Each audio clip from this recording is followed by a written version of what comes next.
салому дуруди бепоён ба кулли мухлисони барномаи дар шабакаҳои иҷтимоӣ. Фирдавси хурсанд топ хабарҳои варзиширо мегӯяд.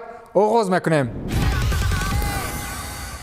Златан Ибрагимович китоби севимини худро нашр кард. аввали моҳи декабр китоби навбатии футболбози шведӣ Златан Ибрагимович ки дар ҳаммуаллифӣ бо як муҳаррири пойгоҳи хабарии Ла Газета делла Спорт Луиджи Гарландо навишта шудааст ба таб расид. Ин китоб Адреналин ном дорад ки феълан танҳо бо забони итолиёвӣ нашр шудааст ва дастрасии ин китоб низ ҳам тавассути шакли электронӣ ва ҳам дар шакли китоб мушкилӣ надорад. Хулос дар ин китоб ҳаёти варзишӣ ва шахсии ӯ ёдоварӣ шудааст. Ибрагимович зимни ёдовариҳо дар мавриди зимни интиқод қарор додани Алегри барои рад кардани ҳамкорӣ бо дастаи Реал интизор шудан ба муддати 5 сол барои интиқом ситонидан аз Матераци баргашт аз МЛС ба Аврупо қисса мекунад ва дар ин баробар ба футболбозони ҷавон маслиҳатҳои аҷиб медиҳад. Мбапперо гуфтааст ки ҳар чӣ зудтар аз ПСЖ биравад, чун ба андешаи ӯ дар ин даста фаронсавӣ наметавонад ба орзуҳои худ бирасад. Ибрагимович қайд ҳам кардааст ки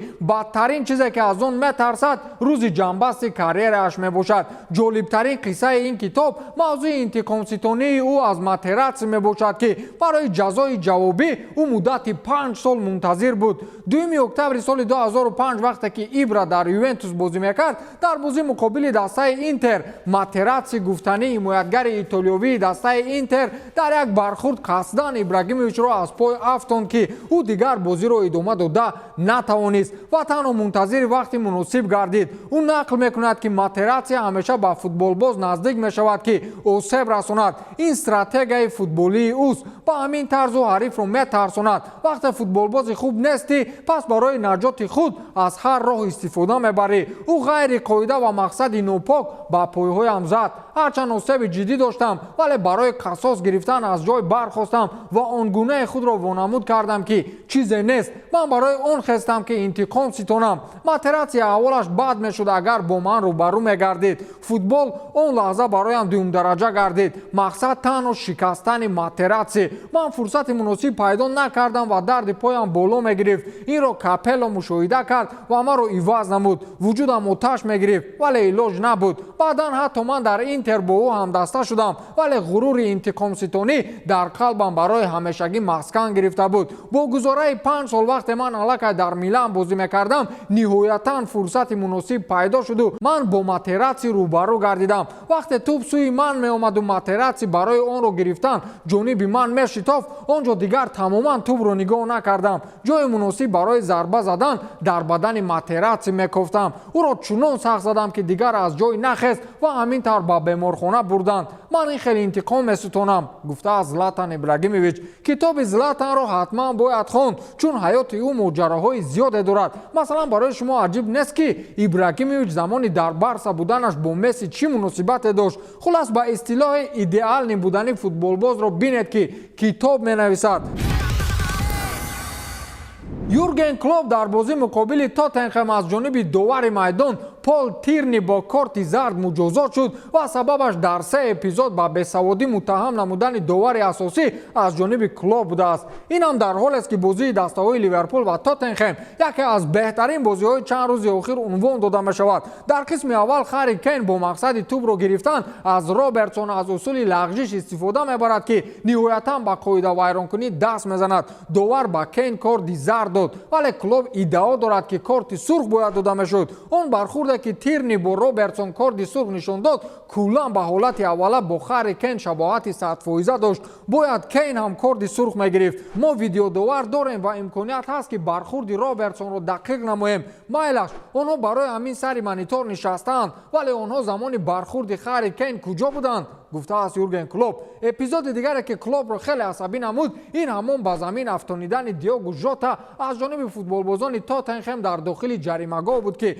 ба андешаи Клопп довар бояд пеналти таъин мекард. вале ақидаи довар дар ин масъала тамоман дигар аст. ӯ ба Клопп гуфтааст ки Жота ба хотири кӯшиши ба даст овардани зарбаи 11-метра махсус дар ҷояш истод. ин пеналти нест. хулас эътирозҳои зиёди олмонӣ ба он оварда расонид ки Пол Тирни ба Юрген Клопп корти зард нишон диҳад. баъди бозӣ наворбардорон дарҳол баҳси мураббиро ба доварон нишон доданд ки онҷо Клопп мегуфт: ман бо дигар доварон ягон мушкилӣ надорам, мушкилии ман танҳо бо туст, ту ягон вақт футбол бозӣ накардаӣ, гуфтааст Юрген Клопп. ҷаноби Юрген Клопп вақте шикаст хӯрад хеле асабӣ мешавад. албатта асабӣ мешавӣ вақте Манчестер Сити аз ту 3 хол пеш гузарад, мисле ки ҳамсояат мошин дорад, ту не.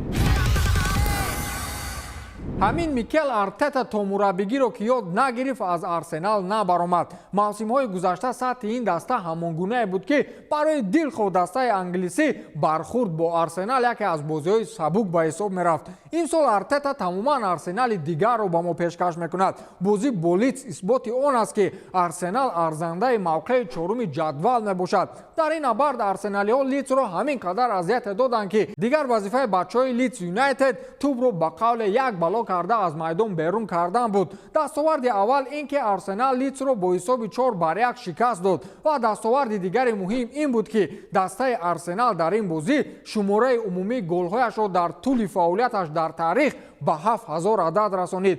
хеле хушбахтона барои футболбози ин даста Габриэл Мартинелли 7000-умин гол дар насиби ӯ будааст. чемпионати Англия ҳанӯз аз соли 1888 фаъолият мекунад ва дар рӯйхати бисёрголӣ ҳоло бо 7139 гол дастаи Эвертон пешсаф аст ва Ливерпул бошад ҳамагӣ бо 7069 гол баъди Эвертон меистад. чанд сол пеш голи 6000-уми дастаро футболбози машҳур Сеск Фабрика зада буд. Арсенал ҳоли ҳозир бо 12 холи кам аз дастаи якум дар мавқеи чоруми ҷадвали Премер-лигаи Англия аст. мухлисони Арсенал ҳоло медонед чӣ гуфта ифтихор мекунанд? мисли Манчестер Юнайтед дар мавқеи шашум нестем. бенҷамин павар футболбози дастаи Бавария дар вақти бозӣ муқобили Волфсбург барои ҳоҷат ба берун баромад ва вақте баргашт аллакай ӯро иваз карда буданд. дар вақти бозӣ ба берун рафтани Бенҷамин павар ҳатто нақшаҳои сармураббиро иваз намуд. дар дақиқаи 84-уми бозӣ Юлиан Нагелсман сармураббии дастаи Бавария хост дод Ҷамал Мусияларо бо футболбози дигар Малик Тилман иваз намояд. дар ҳамин ҳол футболбози дигар Бенҷамин павар ҳамдастаҳояшро огоҳ кард ки барои қазои ҳоҷат хеле эҳтиёҷ дорад ва мехоҳад ба берун равад. ӯ то ҳадде ба қавле ҷонаш тангӣ мекард ки дигар таҳаммул надошт ва бидуни огоҳӣ аз майдон давида ба берун рафт. Юлиан Нагелсман аз ин чиз дар ҳайрат афтод ва вақте фаҳмид ки мағзи моҷаро чӣ аст, дарҳол нақшаи худро иваз намуд. ӯ Ҷамал Мусияларо дар майдон боқӣ монд ва Тилманро ба ҷои Бенҷамин павар ба майдон ворид сохт. вақте Бенҷамин павар баргашт, ӯро ишора карданд ки дар курсии эҳтиётӣ бишинад. Тилман аллакай ба ҷои ӯ даромадааст. Юлиан Нагелсман баъдтар дар ин маврид ҳарф зад ва гуфт ки мо мехостем дар ҳаят тағйирот ба миён биёрем. вақте тӯб аз майдон берун шуд, павар аз ин чиз истифода бурд ва берун рафт. ин боис гашт мо нақшаҳои худро иваз намоем, гуфтааст Юлиан Нагелсман.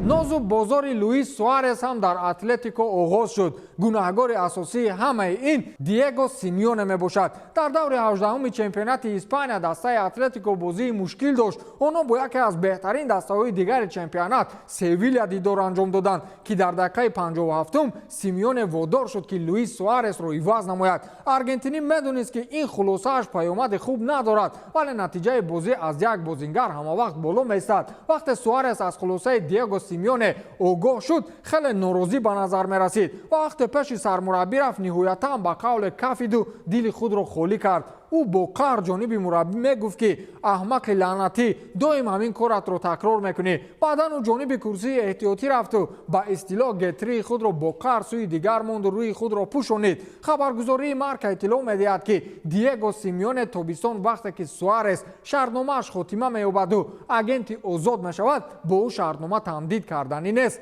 ман намефаҳмам ки чаро ҳозир дастаҳо аз футболбозе ки доим гол мезанад норозианд. Атлетико аз Суарес халос шуда нист. Манчестер аз Роналду, Гвардиола Агуэроро касали дил карда равон кард. нафаҳмидам.